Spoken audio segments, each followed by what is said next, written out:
Gonna start in.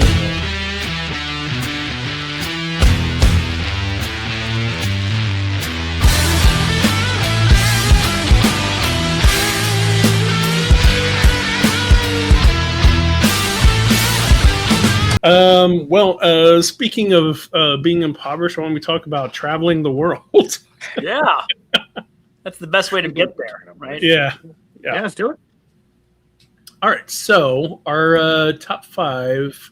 I didn't write this in at all, did I? I'll do it. Well, I already started. You can't. I'll go ahead and say it. So our top 5 tonight is places we want to travel and games associated with that space. There you go. And games that go with them. There you go. Yeah. So, did you put any rules against this list? Did you, For me, I picked the location first, right? I was like, where do I want to go? And then I picked a game to pair with it. So something I'd like to either play when I'm there or something that is evocative of that place. That's how I did it. Did you have any locations that you couldn't think of a game for, so you skipped it? Nope. Because I feel like almost every place has some game associated with it, right? Like some are more specific than others, right? But there's almost always some way of tying it in. And I kept this for my personal list. These are places I have not been to for the most part, right? Like these are places that I'm still looking forward to going that I have not been. Interesting. Okay. Nice. Mike, what about you? Mine's a mix of places I've been and places I want to go that I haven't been to yet. One technically is half and half. I've been there, but I haven't been there, which I'll explain. What? I know. I'll explain it. Great. But yeah, I didn't put expansions on the list. Okay, I didn't either. I thought of a place that I want to go, and then thought of a game that went with it more specifically than like some games are very general in its this is during a period or this is around this country. Right. It's definitely more specific to a location than just a generic like this happens in Europe. Like it's right. more than that. Yeah, I was more specific than that too. Yeah, I didn't have a generic throwouts. Although I take the back, I have one honorable mention, and that is I want to go to every island in the Caribbean. Nice. And I paired that with Maracaibo because you go around the Caribbean, right? Like so, but I would like to eventually have a checklist and check off every single island in the Caribbean. It would be a very cool trip. That'd be a good one. And I would travel boat by island. I would go like from one island to the next on a boat. And then I've watched a boat at the next one. Yeah. Or another boat at the next one. I've watched some videos. We know you like the boats because of your lightning round. And there you go. Yeah, I've watched some video of people doing that, basically living on sailboats and stuff like that. There's a part of me that wishes I could do that. I spent most of my childhood weekends on boats. One thing I didn't do, and I hope neither of you did as well, was put Earth on this list. No, I didn't put it on my list. Okay. I do like to travel to Earth from time to time. Okay. But I've been there, so. Okay. I agree. Yeah, and I didn't. I mean, I hate this game, so I wouldn't do it. But like terraforming Mars, like I didn't put Mars or the Moon or the Outer Rim, like any of those things. Like there are locations, actual locations you can go and touch without millions of dollars to go up into space. Although I was tempted to put it on my list just to piss off Mike. I was this close to being like, I'm going to put Terraforming Mars on there just because that's the only reason to put something. He hates that game so much. I mean, maybe not now, and maybe not in our lifetime, but at some point you might be able to take a trip to Mars, so it would fit this list, right? Yeah. But if you put it on it, you'd lose some points with me, that's for sure. Mm-hmm. Yeah, so no Earth, and then every place is an actual place you can go to for me. So. Plus, it was a top 5 list, not a top 20 list, so I didn't have any extra spots to leave. I didn't have enough room to drop some stuff off. Yeah, I actually had a good amount of things to put on these. Like sometimes, yeah, you can go any bloodbath. Yeah. Sometimes I have a problem coming up with 5 or like I got 2 maybe or something, but I had a good healthy list here. I have a lot of places I want to visit. So yeah, this was a I good think it's list. also, even if you're well traveled like Daryl, there are a lot of places you haven't been yet that you still want to go. Yeah, And it or you really haven't been wasn't- to them like you would if you were Daryl, because he Sure. has fun, more fun Anywhere. than anybody else. Yeah. It was interesting to see all of the, like, going through the list, seeing all the locations, like actual locations that are like board game name, and that's like parallel to a place. And then a lot of games that I wouldn't have thought of being in a region for that game. There are a lot of games that are based on actual locations. It's there pretty are. cool. Especially if you're Stefan Feld. Sure, yeah, that's true. You can just do that whole list. Really, there are. Well, now that Daryl's on the West Coast, he's got a lot more places in his backyard he can visit that maybe he wouldn't be able to from this side. Right? Cool. All right. Well, let's get started. Who wants to go first? Mike, you get to go first. Ooh. All right, let's do it. I know like you that don't he's think calling either you one, out. So there's that. I'll do it.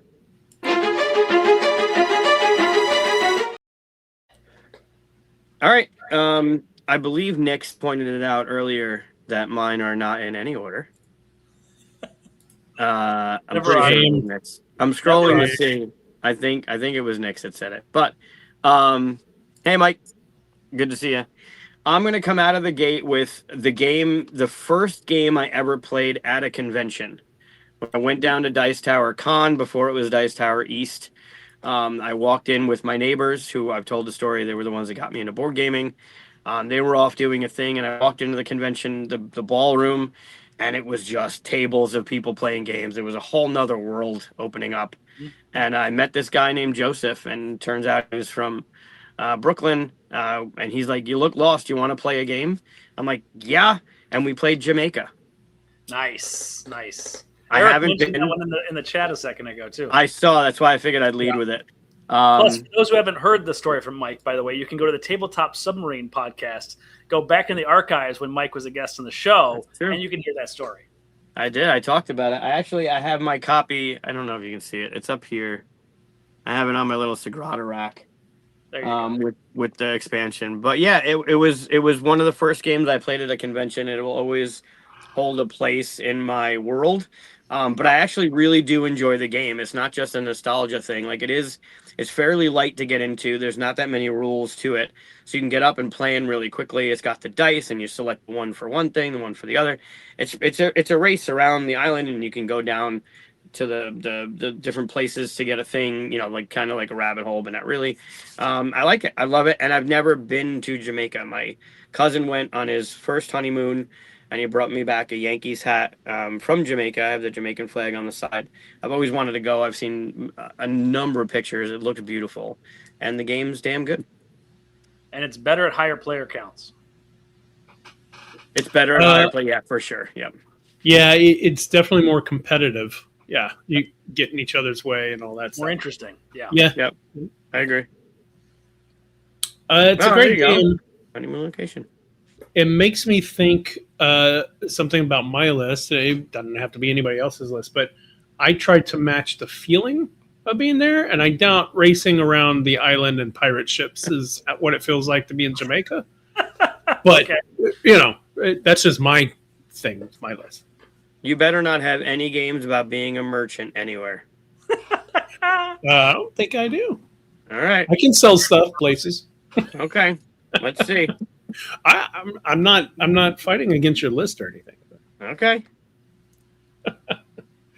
Are we going to me first? Sure. Go ahead. See, I also don't have any in any order, other than the fact that I am keeping my most want to go place as last. Okay.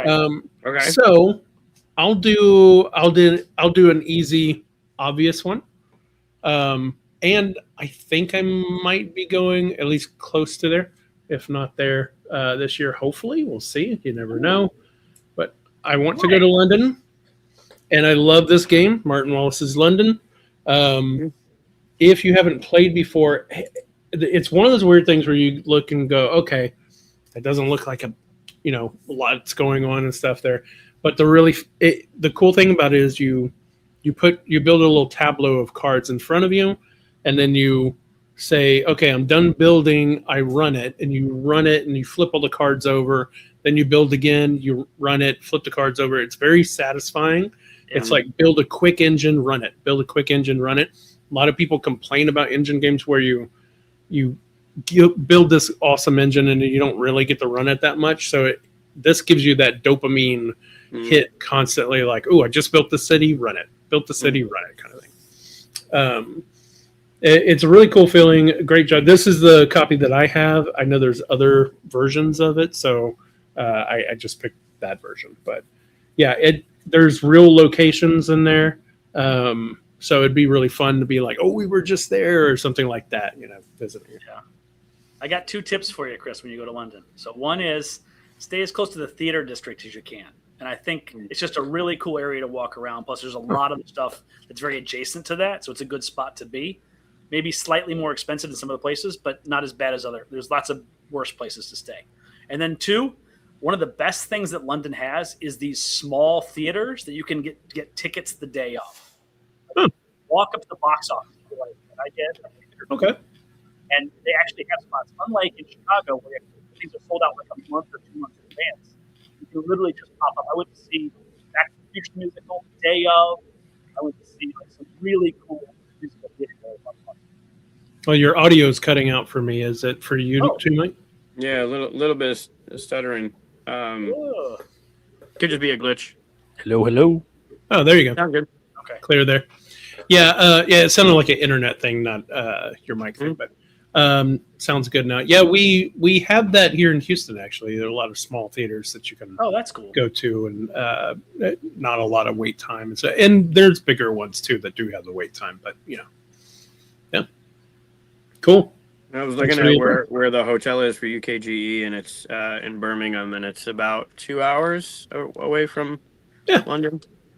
So it's possible. I mean, Birmingham is kind of cool too. So sure, yeah. But yeah, so London is my number 5. All right, for my number 5, it's gonna feel like pandering, but I have not been to Barcelona, and I really want to go, and I want to go to Sagrada Familia, and so I'm taking Sagrada with me, and I'm gonna absolutely play it in front of the Sagrada and take those pictures. So eventually, I want to make that happen. You're welcome, Daryl. I will send you those pictures when I do it. Ooh, look at that cover. It's also on my list. It's one of my favorite games. I did not. It's on I figured it would come up. One of us would bring it. Maybe not Chris, but you. I would assume. That's great. That's awesome. That's the new. I love the game. I just don't want to go to Barcelona. Yeah. Barcelona's beautiful. Oh, I'm sure it is. I've heard great things about it. My wife's been, but I haven't, and it's been on that bucket list for a long time. We just haven't pulled it off. I was there. I was in Barcelona. I was there. What 90? Everybody drink. Daryl said Dixit. Sorry, Mr. Dixit. When was the Olympics in Barcelona? Was that 92? I think I was there. I took a school trip when I was in school. I think it was 93. So I got to see like the track that they had there, and it was all gated off or whatever. But some of the best sunsets I've ever seen were in Spain, in Madrid, mostly in Barcelona. Gorgeous. So I took a trip and we finished in Madrid and then flew out, and we passed up the chance to duck over to Barcelona for the day, and because I wanted to see Madrid, like really see Madrid, and I really wish I'd reversed it and not seen Madrid and seen Barcelona instead. Yeah, but Madrid, you got to step on the geographical center of Spain. Did you take that picture?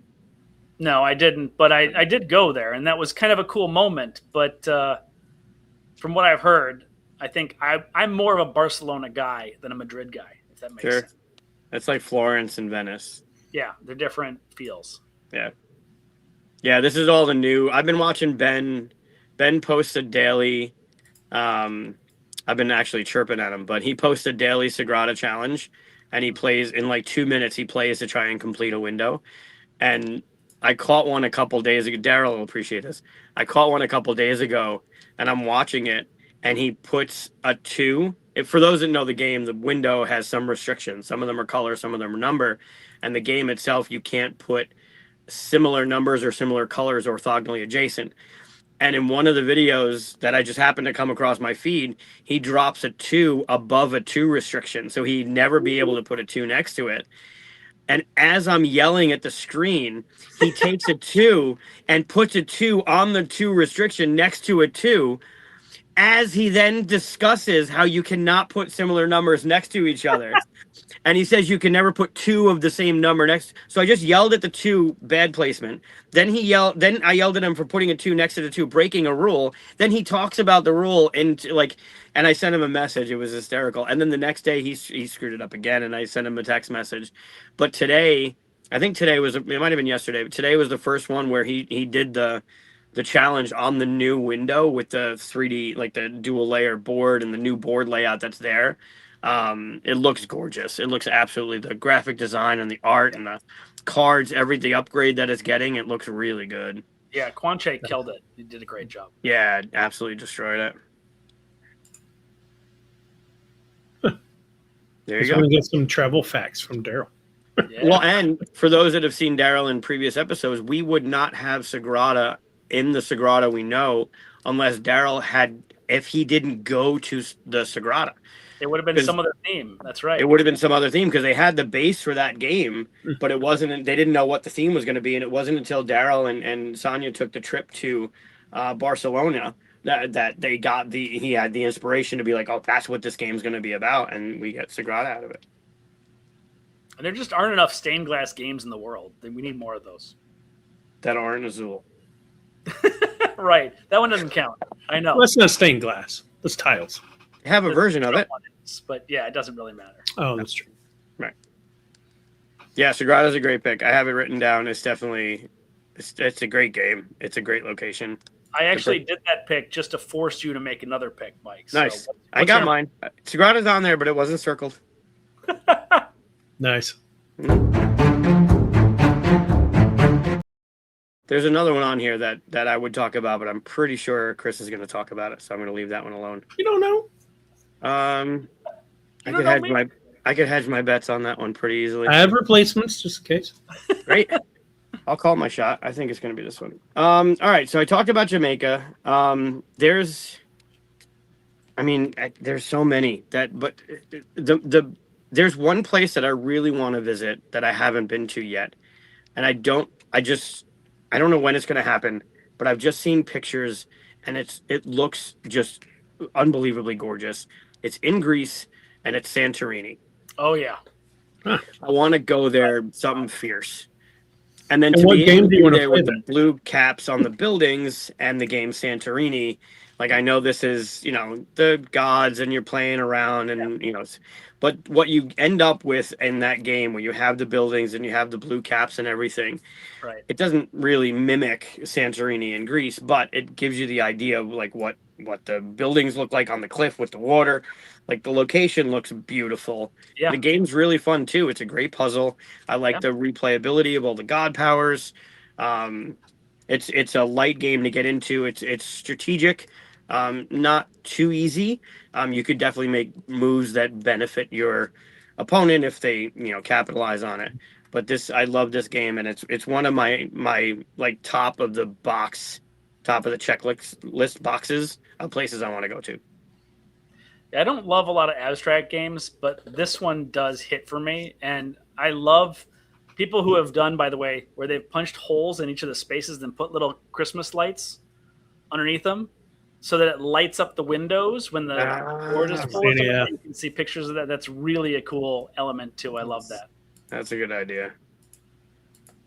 Yeah, I like it. I like the replay of it. I mean, they have other things, right, with the Golden Fleece, and they did this one. I do like the New York version, I think, a little bit better as a gamer. Okay. I think with the buildings, it adds a little bit more to the game.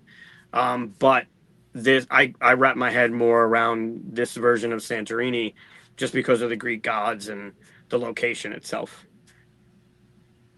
See you, Tony. See you this week. Safe travels, brother. Yeah, so Santorini is my number 4. It's definitely high on my list of places I want to go visit. And the game's pretty damn good choice. too. I can already see you in the picture where you have it in the foreground, you have the cliffs in the background. It'd be a great shot. Sure, absolutely. Very cool. My number 4. I've always wanted to travel to Japan. Oh yeah. But I can't say that I'm very interested. I mean, I'd be interested. I'd spend a day or two or something in like one of the large cities, right? I'm really more interested in the like quiet, cozy village, beautiful parts of Japan. All right, you snaked me on this one. This is on my list. Yeah, absolutely. Nice. Great pick. Yeah, this is great. Nice. And that's one of the things I love about this game, Tokaido, is that you are going places and blocking people, but you still kind of feel like you're looking at cherry blossoms. You're in your mind, if you want to, you can kind of dive into that feeling a bit that you're traveling in Japan. You're getting to look. I love building the little landscapes, and it feels like, oh, I'm exploring a little landscape to me and stuff. And it's something I build in my head with it just because I want that experience. I have I don't know, just like a love of that quiet feel, that quiet life kind of thing. And I really enjoy the feel of it. So yeah, Tokaido. Classic. Yeah, the reason I want to do that is because 1, that's a famous road.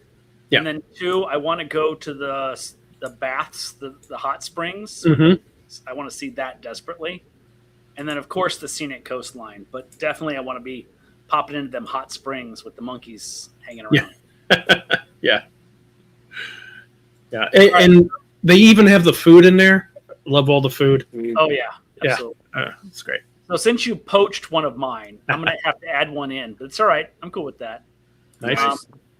So it's been a lifelong want to go to Australia, right? Like I want to take that trip that's really far out there. And I'm going to go with a game I played with Mike recently, which is Australis. Oh, yeah. We played What was it? We played Australis. Oh. There's a big turtle in the box. And that game was so much better than I expected it to be. Not that it was a great game. I think it's a very good game. But it was the kind of game that we had so much fun playing, and it was based on the people. So, let's go to Japan as an easy one. I thought Tokaido was a better pick. He literally picked both the location and the game for me, so he sniped completely. We'll go together. Yeah, I would love that, actually. But yeah, Australis is a cool one because it has multiple mechanisms going on at the same time, and the draft is important because you draft the spaces you want to go, and there's just this really kind of... The thing I don't like is the dice fight at the end, but it fits, so I'm not going to bash it. But if this game was a pure Euro in that it's an auction and you're deciding things and it's deterministic, I would like this game a whole lot more. But I really want to go to Australia where everything can kill you, and most things want to. And I want to see all the sights. I want to go and walk about. Australia over New Zealand? So... Or am I snaking something else? No, for me, they're kind of a 2-for-1, right? If you're going to go to one, even though it's a long distance, you kind of want to do both. And Australia has a large wine culture, and New Zealand has a wine culture that are completely different from each other.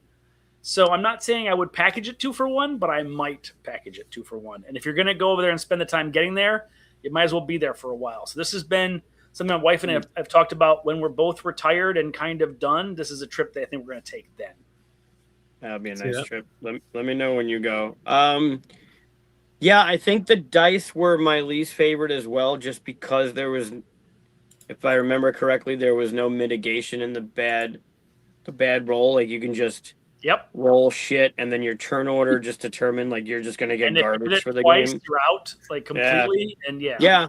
But I think for what it was, there were so many other things going on that you could afford to like botch a turn or two and still be able to like make it up in the area control and the different sections and the cards you were getting and the points you were getting out of that. But I like the dice. I like the selection of the dice. I just think there was, again, if I remember correctly, and we only played it once. It was that one time we played it. I played it twice. I played it back to back. I played it with you, and then I played without you the second time right after that.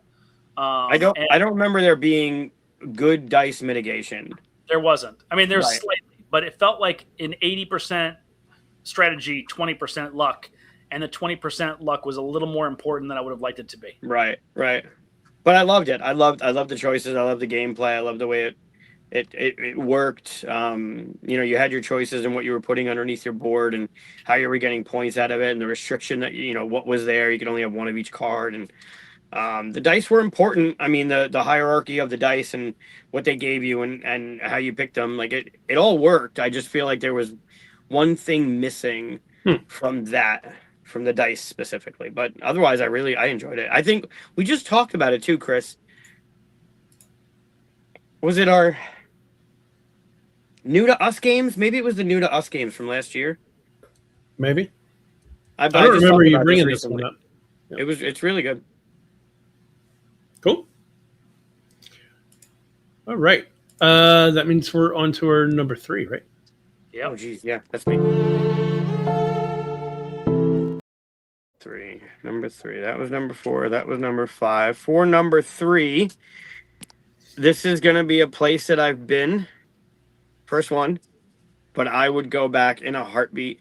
Back in 2008, we took a family trip to Italy. And one of my highlights, I mean, coming around the corner and seeing the Colosseum and all of that Roman architecture and the history that's over there, it was just astounding.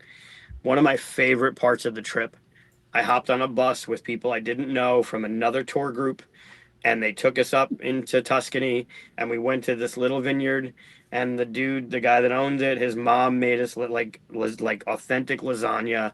And he brought out all his wines, and we were tasting all the wines, and he was doing the whole, kit and caboodle of how you do it. And it was I still have the picture hanging up in my kitchen of that day. It was one of my most memorable parts of the trip, was being in the Tuscan Valley, in that scenery, on the hill of a vineyard, and drinking. Like, I still have some of the wine from there upstairs that are reserved for special occasions. But it was overall one of my highlights of any trip that I've taken, was to the Tuscan Valley. And to do that with a game, it's viticulture. I gotta wipe the drool from my lips, because man, you're hurting me here. You're speaking my love language. Oh, it was everything about that trip. It turned out one of the guys that we met on the trip worked on the Washington Nationals baseball stadium. He was like the head designer, like Nice. the engineer behind that building. Just great people that we were with. It was an unbelievable trip overall. But one of the highlights was hopping on that bus, going through the countryside, going to this family-owned business that had been doing it for a while. It was beautiful. And viticulture, like, you get to pick your grapes and you get to make your wine and you get to live in the Tuscan Valley for a while. Yeah. It's just a beautiful game. I mean, they do it right. Almost everything they do is great. Mhm. But yeah, Tuscan Valley wine and this game, how could you not? Yeah, I was going to say, first of all, viticulture is good. Tuscany makes it a really good game. Like, it improves it dramatically, right? Yep. And now they announced the Bordeaux expansion. I can't wait to get that. And I expect it to fix a whole bunch of other things that have been bothering me, but I'm not going to say what they are, because the game is really good, but it's not a top-notch game. So I'm hoping Bordeaux puts it over the top again. Sure. Yeah. The Tuscan, I mean, the Essentials edition is if you're going to go with viticulture, I would say go with that. Just go ahead and get Tuscany immediately. Just really and truly. It makes it that much better. It does make it much better, yeah. Yep. I agree. But yeah, and the game, I mean, how do you not? I could not make this list without talking about this game and that experience in Italy. So very nice. Very nice. Italy is not on my top 5, but it's probably 6 or 7 kind of thing. So I'm glad somebody got it in there. It's amazing. It really is. If you have a chance, it's really. I mean, it's amazing.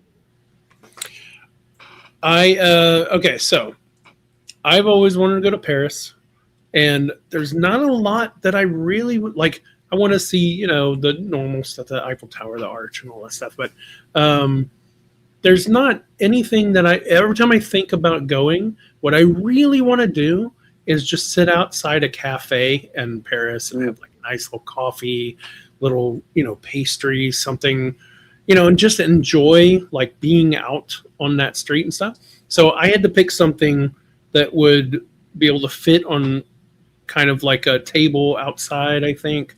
I could play against just two people kind of thing. And then, I also like the idea that it looks like it would go on that table. So then I was like, is there something about French cuisine I could do that would be simple? Stop. What? What? You're going to do Flamecraft duels. No. That's not, no. I'm doing charcuterie. Oh, look at that double. Oh, there you go. Very I nice. didn't know I could do that double screen thing. Weird. That's neat. Well, now I don't know how to get rid of it, but whatever. We can't see it. Oh, there it is. Yep, it's right there. Whatever. So charcuterie. I was thinking, yes, that's perfect. I could have it right next to my coffee, my food, enjoy playing the game, just lounging outside, taking in the city, all that stuff.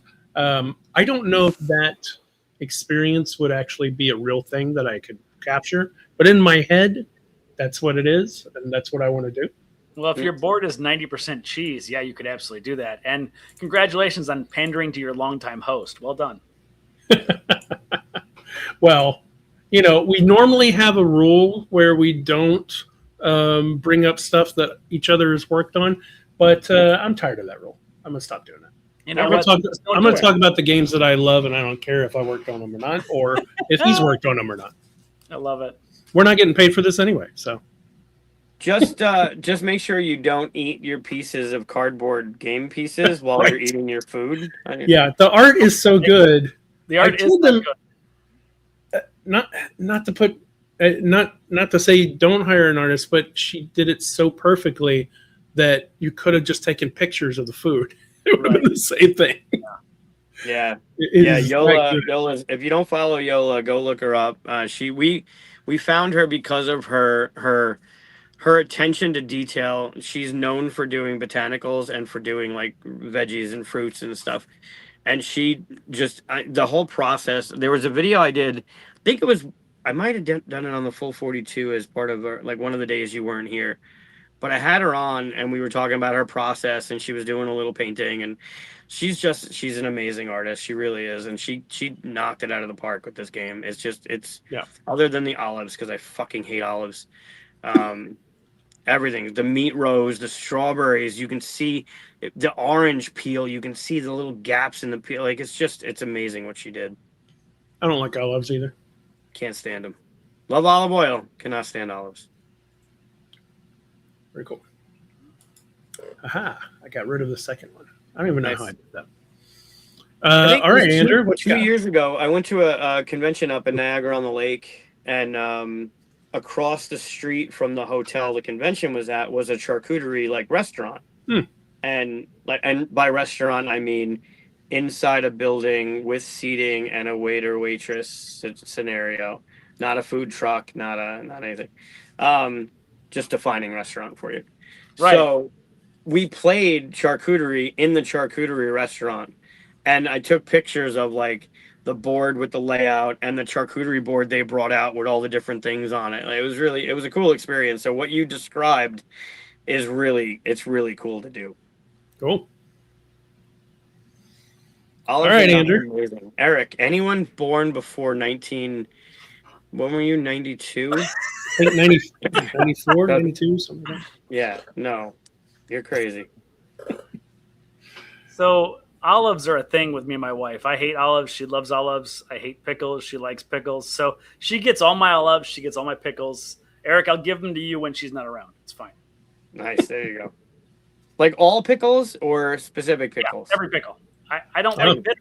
I don't like sharp. I don't like vinegar. It's not my thing, except vinegar potato chips sometimes are okay, but for the most part, not a fan. What about pickled onions? Pickled onions are cool. I like them. Yeah, there's always an exception. But pickles that are cucumbers, those out. Done. Heave ho. Yeah, no thanks. All right, so you inspired me with your Italy pick. This was not on my list, but I'm pivoting because I had a New Zealand pick. I'm pairing that with Australia, so it's together. And I was lucky enough to travel to Italy for my wife and I's delayed honeymoon. Let's put it that way. And we landed in Rome, and then we took a road trip through Tuscany to Siena and Montepulciano, and then finished up in the floating city. I can't think of it right now. God bless. Vienna? Venice. Venice. Venice. Finished up in Venice and flew out of Venice, right? Which was amazing. We got a chance to see a lot of Italy, but there's still a whole much that we did not see. And there's another Chicago game designer who made a game that came out the same year as Wine Cellar called Positano. Oh, And yeah, I Positano. really want to go there near Naples. So I want to go see Positano, and I want to play Positano. How do you So- spell Positano? Yes. Ah, that's where I messed up. Yeah, Positano's beautiful. Naples, Positano's I'll do beautiful. a 2 for 1. How about that? That's fine. Yeah, you can breeze through Naples in like an hour. How do you continue to spell Positano? Positano, I think, is how it is. Ah, So yeah, you my said friend P. I Jeff did. Griffithwaite is killing it. By the way, he has this game, which came out same time as Wine Cellar. He also has a tarot game that came out recently. I can't think of the name of it right now, but this game looks cool. It's like an auction game about real estate. It's stacking in front of people's buildings and blocking their views.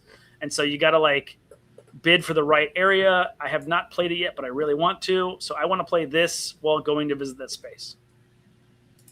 The blocking of views thing is funny. Yeah. That's cool. Yeah, I've taken a look at this a couple of times, thinking about trying it. I like the little houses. It's cool. Daryl asked a fair question.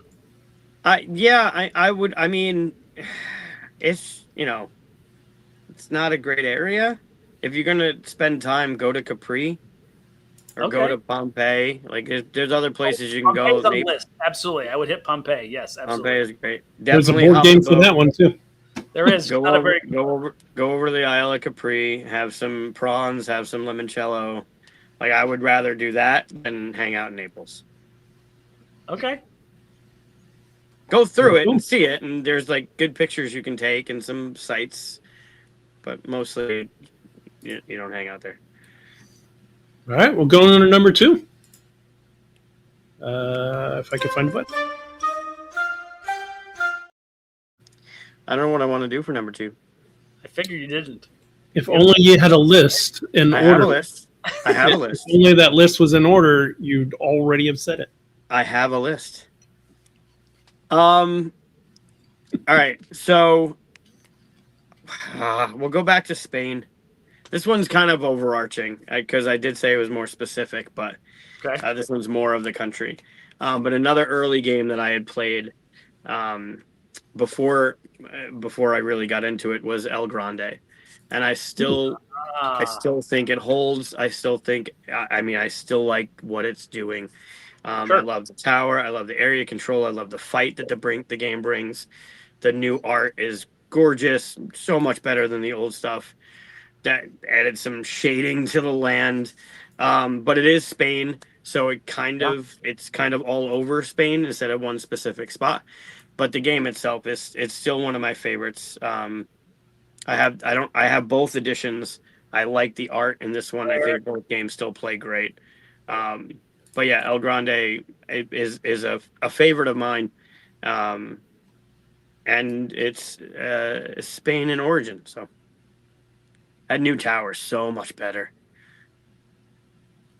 So El Grande is kind of the classic, considered the top area control game kind of all time, right? Like it's a top 5 for most people in general, right? Yeah. But I find it to be a bit of a pain in the ass to play. Like it's not streamlined in a way that is like, it's maybe over my head or I'm dumb and I can't figure out how to play this well. I always get stomped playing this game. I do not play it. Andrew, I'm saying I like the game for reasons on this list. Like it's Spain, and I Sure. like Spain. Like I said, some of the most beautiful sunsets I've ever seen were in Spain, and I love this game. That doesn't mean I'm good at it. Like I get curb stomped pretty hard in this game All right. as well. I'm not good at this game. It does have a learning curve. It's not an easy like up and Very much up and so. in it. Yeah. Oh yeah. And when you start adding all the other stuff, it starts to become like you want to play it multiple times before you add in any of the extras, Right. because it does start getting a little bit convoluted after a while.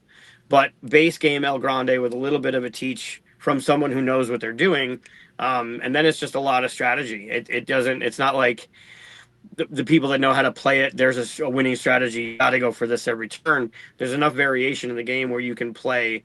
You can Right. play people that are experienced. You'll probably get stomped a couple times, but you still feel like you're in it. And then eventually you'll start adding the new stuff. But this guy, I love the facelift that it got too. It's beautiful. Yeah. So I'm going to take a little off topic here because I've found recently, thanks to a couple friends of mine in the industry. So I'm going to give a shout out to Jay from Cardboard East, and I'm going to give a shout out to Amanda Panda from the Board Game Geek podcast. We talk about Rumble Nation, which I just started playing. To me, that is now the penultimate area control game for me. It is so streamlined, it is so quick, and yet is so satisfying with the way you play it. If you're interested in El Grande, check out the baby streamlined version of that, and I think you'd be appreciative. Rumble Nation. Yeah. Okay. I haven't heard of it. You can play it on Board Game Arena right now if you want to, by the way. Okay. All I'll right, have to look it up. Chris, what you got? What All was right. that, number So, two? That was number 2. yeah, number 2. So I would love to go to the moon. Just kidding. I'm not gonna- Earth by Inside Out. but if I do, it's going to be Dark Moon, right? Dante's hell yeah. Inferno? Is that what's next? Which one? Dante's Inferno? Is that next? Yeah, I'm going there anyway. So I would no. You have a seat on my bus, my friend. Okay, so mine's a little bit of a cheat. You just had a whole country cheat, so I think that's fine. Because I want to go to the city, but I also want to venture just outside of the city to look at very specifically this thing. So I would love to go to Amsterdam. Oh, but yeah. I also want to go see the tulips Yes. just outside in Holland. And I love this game as well. I really enjoy this game. We played maybe, I want to say like 4 times in 2 weeks, just revisiting it. I don't know Very if you played it or impressed not. See, as a designer, he's very cool. Good stuff. He did Barcelona. He did Windmill Valley. He also Mhm. did the Century game, Nico Syndicate, which I can't wait to try. Love it. That's a great He's game. killing it. He's doing an amazing job. I'm surprised I didn't hear Barcelona from all the Barcelona talk. But you know, What did Daryl say about? I didn't say Pompeii wasn't a good. I game. did. No. I don't like Pompeii. Andrew did, yeah. I don't like that Oh, game. gotcha.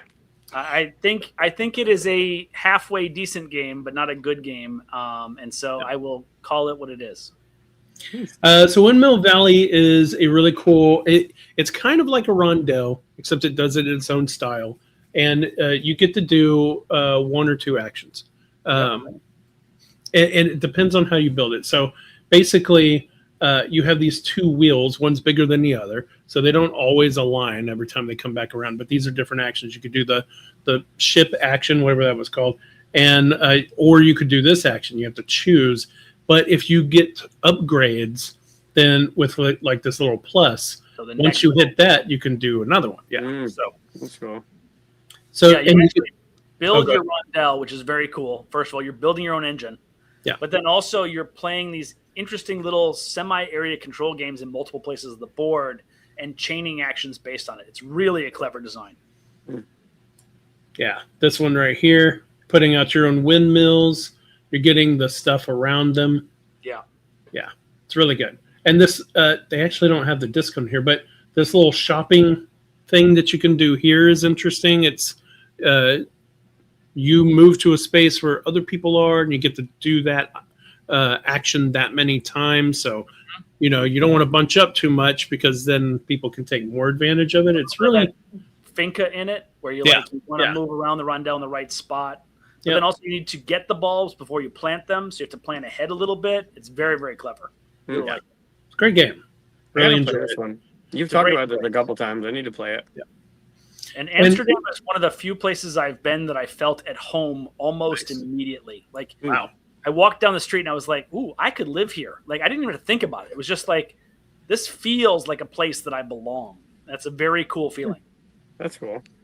Yeah. So I want to visit Amsterdam. This isn't about Amsterdam so much as just outside of it. Close enough. Yeah, it's Holland still. So, yeah. So that's my pick. Number And 2. Chris, if you don't want to pay for the big flight, you can go to Holland, Michigan, and Tulip Festival, and you can kind of get a little miniature version of it there too. Just if you want to do it that way. Perfect. Not the same. Not the same. Yeah, not the same. All right. What's your number 2, Andrew? All right. So my number 2. Oh yeah, here we go. This is a game that I've always wanted to play, and I haven't had a chance to play. And then on top of that, I had a chance to go and visit this town, but then the cruise ship I was on had technical difficulties and didn't stop, which, by the way, is one of the worst things ever. You're like stuck on the ship and it doesn't stop at a port. You just watch it fly by. You're like, This is horrible. But this is Bruges. I really want to go to Bruges. First of all, because if you've ever seen the movie In Bruges, which, by the way, is a great underrated classic. But on top of that, this is a classic game that people have told me that I will love over and over and over again, and I have never had a chance to play. So I really, really want to. Are you a Feld fan? This is a 2-for-1. I like Feld. I don't love Feld, right? So, but I've heard that this is the one that I probably will like better than others based on the auction mechanism and the way things roll out. But once again, I won't know until I actually play it. But just watching the movie In Bruges and all the nooks and crannies and some of the cool aspects of that. And then I've heard it's a fairy tale town with swans going up and down the rivers. And it's just a gorgeous town. This is a place I want to go, and it's a game I want to play. And if I can do a 2-for-1, I'm count this is this is my number 2-for-1 pick. Nice.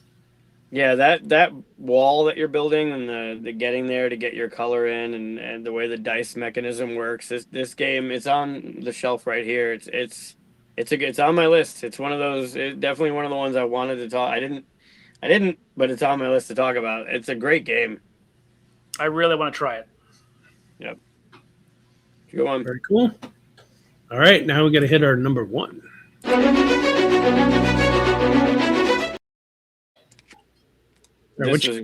This was easy for me. I saved this one on purpose for last. You poached it. No one touched it. So this is the one that I said that I've been and I haven't been at the top of the show. It's a newer game. It's called Rebirth. It's a redo of a Knizia game. I've talked about it on other lists about the game and the cover. I love the cover. The game comes with a board that's 2-sided. They recommend you play on the Ireland side, which is one of the sides. Yeah. And I've been to Ireland multiple times. I would go there if I had a pack and leave tomorrow. I would. Ireland is beautiful. The history there, the castles, the green fields, everything about it is it's just amazing. The other side of that board is Scotland, and I haven't been to Scotland. And that next time we go to Ireland, Scotland is on the to-do list. So it has both Ireland and Scotland in it. Ireland I've been to multiple times. Scotland I have not. But the game is also fantastic. It's very limiting in what you're doing, but wide open in what you can do. And I mean, on your turn, you have one tile to play. Like you have that tile at the end of your turn, you draft a tile, you pick a tile, and you have that tile to play on your next turn. And you're putting it out there into the grid, and you're trying to get it connected to something else. You're trying to connect something else to something else. So you're limited in what, like, there's not like a choice. You don't have a hand of stuff you get to pick from. You're playing that tile. Where is the best place to do it? And you have, every turn to figure out when it comes back to you where you're going to do it. And then they use the components a little bit differently on either side. So there's the castles, which are real castles. Like I've been to some of them. And then there's the way that the components work on the one side versus the other. Like some of them are static and some of them are actually like important.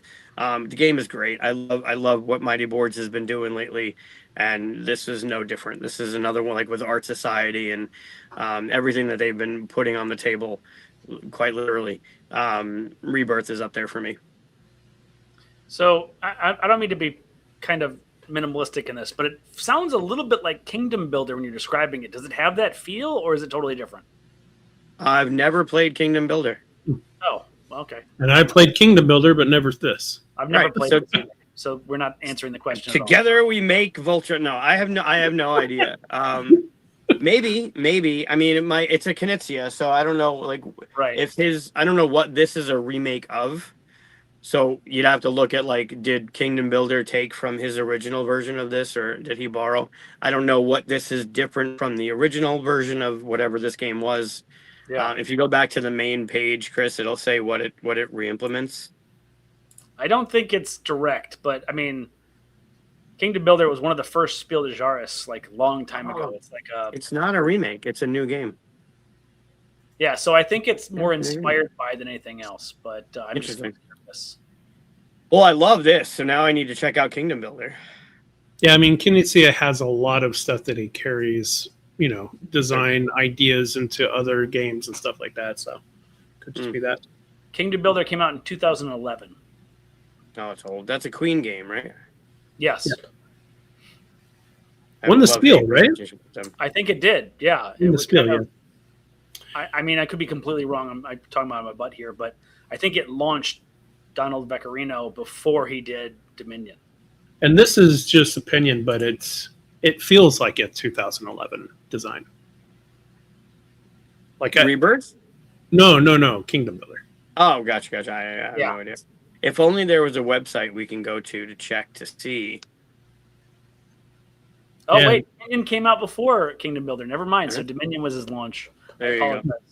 Dominion came out in 2008. So my bad. Yeah, I've talked about. I'm not only with this cover. I love this cover. Great cover. That broken down, dilapidated castle in the foreground. There is a castle across the street from one of my brother-in-law's family members. Lives literally across the street of a castle that's it's owned by someone in the States.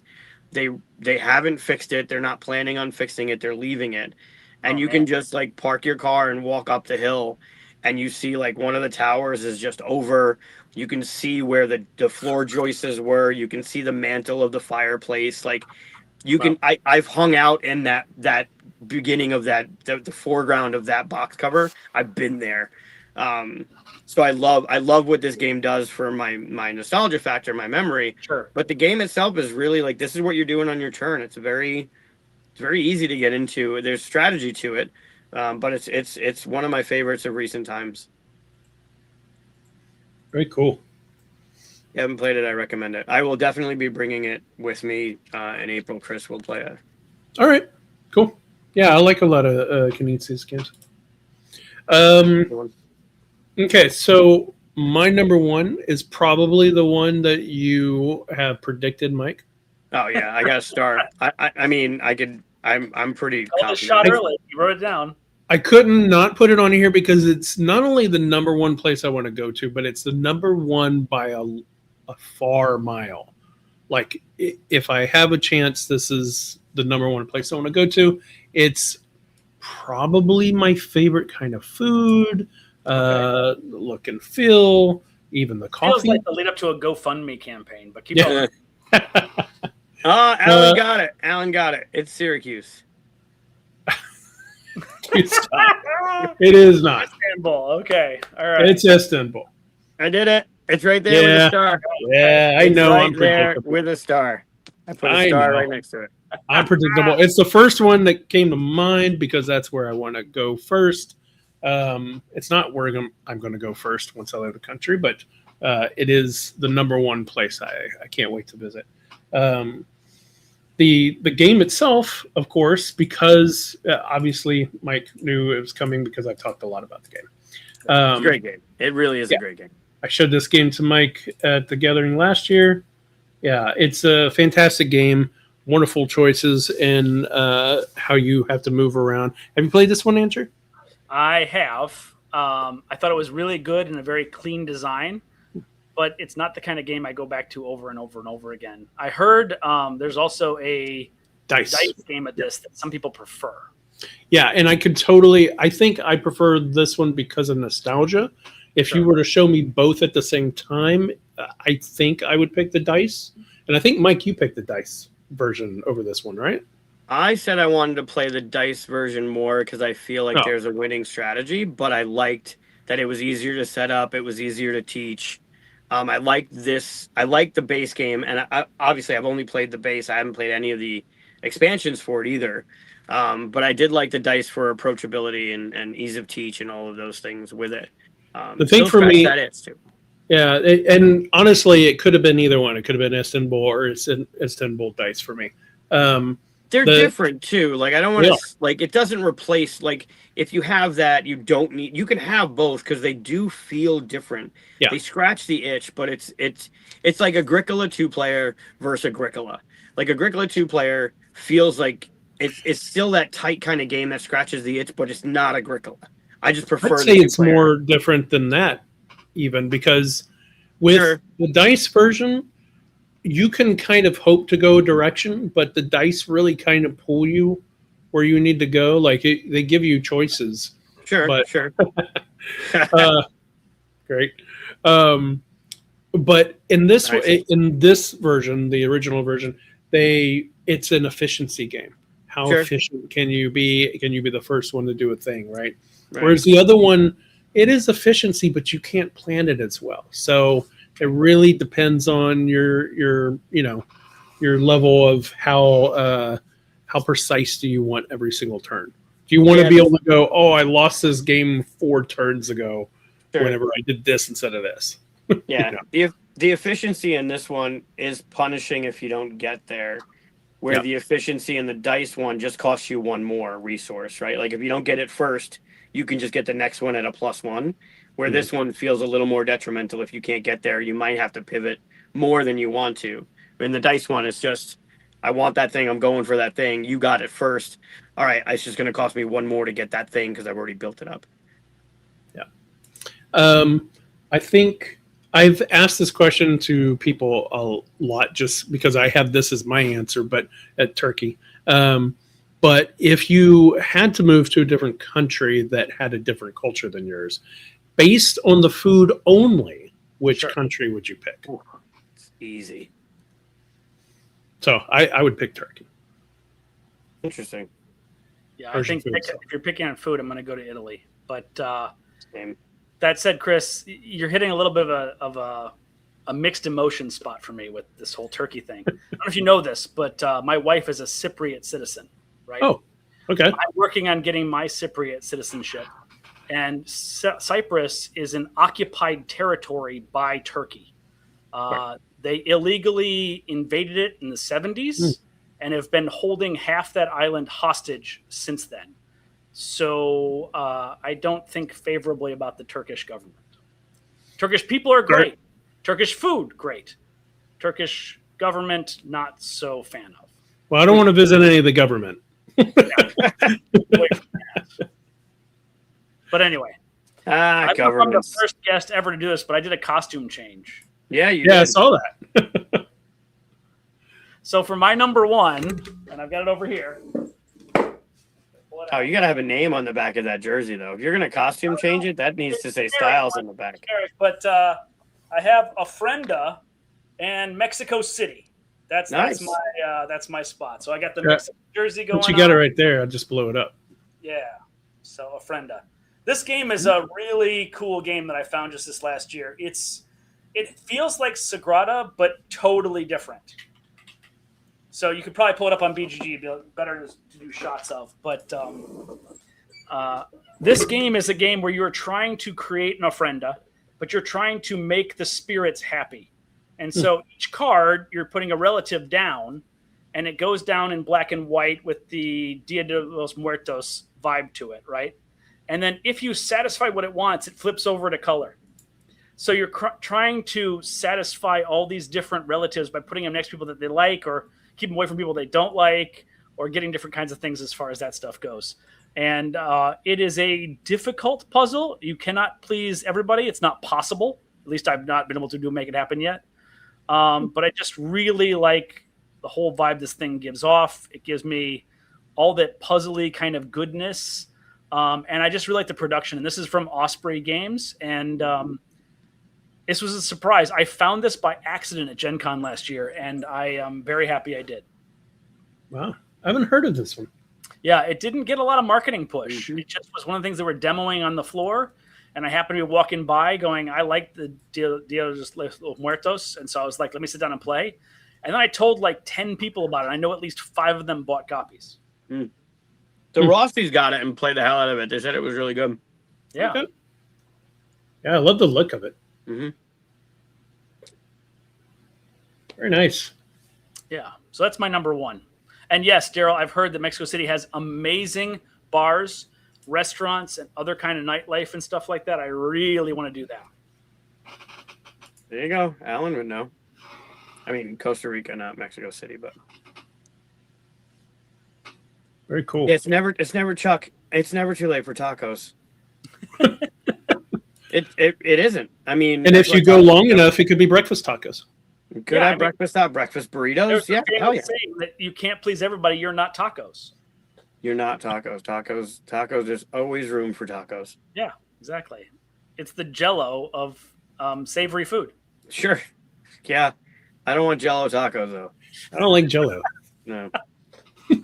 I'm saying there's always room for Jell-O, right? That's the tagline. Always So room, there's always room for tacos. yeah. You can always get one taco in, no matter how full you are. That's what I say about ice cream. Mm-hmm.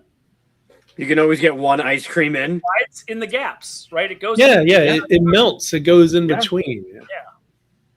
Yeah, And you it's also that- have a it's that- dessert stomach. It's that experiment you do where you take a mason jar and you fill it with marbles and bouncy balls and all these different things, and then you pour in water and it shows that it fills in the gaps. Tacos and Tums, the TNT combo. That's There what you go. Also, you're past that. It's 11 o'clock. You don't even need the Tums. Just tacos. It's not even 10 here, so you can have tacos. Right? There you go. Any honorable mentions? I already mentioned my Maracaibo, and I will also say then, so New Zealand I had as separate from Australia, but I lumped them together. But I would pair that with Maori, which is a Mhm. lesser-known tile laying game that I really like. So if you pull that up, that'd be cool. Maori is a game that I feel like That was good. it scratches a completely different itch, even though it's just tile laying. And it's got this really cool move around the outside rondelle that Footsteps of Darwin has taken over and done. If you played that one, but it's basically this really nice, like Hawaiian, Maori, Pacific Islander kind of vibe to it. But you're building the islands, and then you score based on how well you build them. That's cool. Is that like Oros? Is that what it was called? No, that's a little bit different because they crash the islands together and stuff like that. Oh, This okay. one's just laying them, but it's a little push your luck where you're like, I need this to have a second half, and how long am I going to wait before I take an island that's empty that I can put there to finish it, or do I need to have the points from getting a tree and a hut, and then so it's this kind of light push your luck, very entry level game, but just you're creating islands in an vast ocean. It's kind of cool. Very cool. Thanks everybody for watching. Very much appreciate it. Safe travels. Safe travels, Go to any of Andrew. these places. Enjoy your warm weather until Yeah, Wednesday. until everybody in the Friday. chat, I will see you on Wednesday. Chris will not be paying attention, so he doesn't know. That's fine. That's not a real yeah. thing. Everybody else, I'll see you on Friday at TantrumCon. Bye everybody. Bye. Thanks.